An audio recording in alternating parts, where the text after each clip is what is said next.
বিদেশে এসি রুমে কম্পিউটার চালানোর চাকরি ও মাসে ১.৫ লাখ টাকা স্যালারি সহ থাকা খাওয়ার সুযোগ। দালাল ঠিক এমনই ভালো কাজের প্রতিশ্রুতি দিয়েছিলেন নাকাশকে। পরে স্বাবলম্বী হবার আশায় জমি ও গরু ছাগল বিক্রি করে দালালকে ৭ লাখ টাকা দিয়ে কম্বোডিয়ায় পাড়ি জমা নাকাশ। পরে সেখানে গিয়ে জানতে পারে চায়নার একটি কোম্পানিতে বিক্রি করে দেওয়া হয়েছে তাকে। আমাকে প্রথমে বাংলাদেশ থেকে ওই দেশে নেওয়ার পরে 10 দিন পরে আমার একটা চায়না কোম্পানিতে বিক্রি করে দেয়।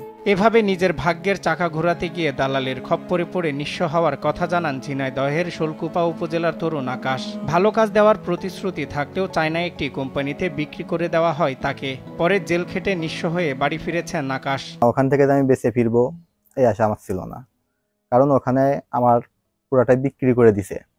আমি যেহেতু জানিছি যে আমার বিক্রি করে দিছে, সেহেতু আমার ওখান থেকে আমি বেঁচে আসবো এই আশাটা আমার ছিল না। দালাল আরজুর ফাঁদে পা দিয়ে কম্বোডিয়ায় যাওয়ার পর $২,০০০ আকাশকে বিক্রি করে দেওয়া হয় চায়নার একটি স্ক্যাম কোম্পানিতে, যেখানে রাশিয়ান নারী সেজে ভারতীয় যুবকদের কাছে প্রতারণাই ছিল তার কাজ। আমাকে যে কাজের জন্য বিক্রি করে সে কাজটা ছিল প্রতারণা কাজ, স্ক্যামের কাজ। যেটা কাজ হচ্ছে রাশিয়ান মেয়ে সেজে ছেলেদেরকে প্রতারণা করা। বিভিন্ন ইন্ডিয়ান স্টক মার্কেট, এক কথায় ইন্ডিয়ান স্টক মার্কেট নিয়ে আমার কাজ করা লাগতো। পরে ওখানে আমার কোম্পানিতে $২,০০০ বিক্রি করে দেয়, $২,০০০ বিক্রি করে দেয়।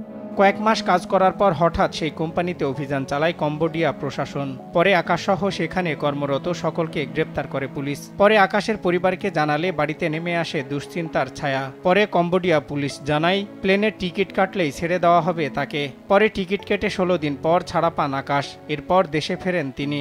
জায়গা পরিবর্তন করে টোটাল 16 দিন আমরা পুলিশের হেফাজতে ছিলাম এবং ইমিগ্রেশন পুলিশের জেলে ছিলাম।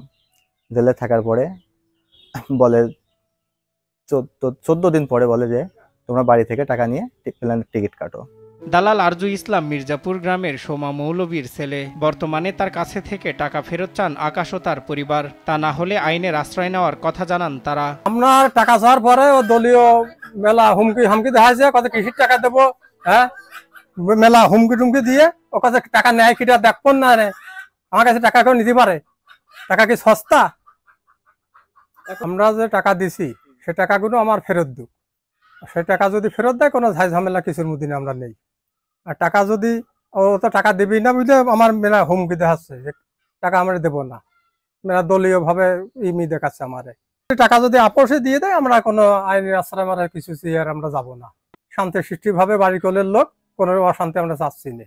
ও আমার কাছে টাকাগুলো নেছে, এখন 6 সম্মান আমার টাকাগুলো যদি দিয়ে দেয় আমি কোনো বাধা বিঘ্ন করবো না, কোনো হচ্ছে আর ও যদি 6 সম্মানে না দেয় তো আমি আইনের আশ্রয় যাব। চাকরির সূত্রে ঢাকায় থাকেন দালাল আরজু ইসলাম। অভিযোগের বিষয়ে জানতে তার মুঠোফোনে বেশ কয়েকবার কল দেওয়া হলেও রিসিভ করেননি তিনি। শেষ সম্বল বিক্রি করে সন্তানকে বিদেশে পাঠিয়েছিলেন এই কৃষক পরিবার। তারা চান আর কারো সন্তান যেন এমন দালালের খপ্পরে না পড়ে। সজল বিশ্বাস, নিউজ ডেস্ক, দেশ টিভি।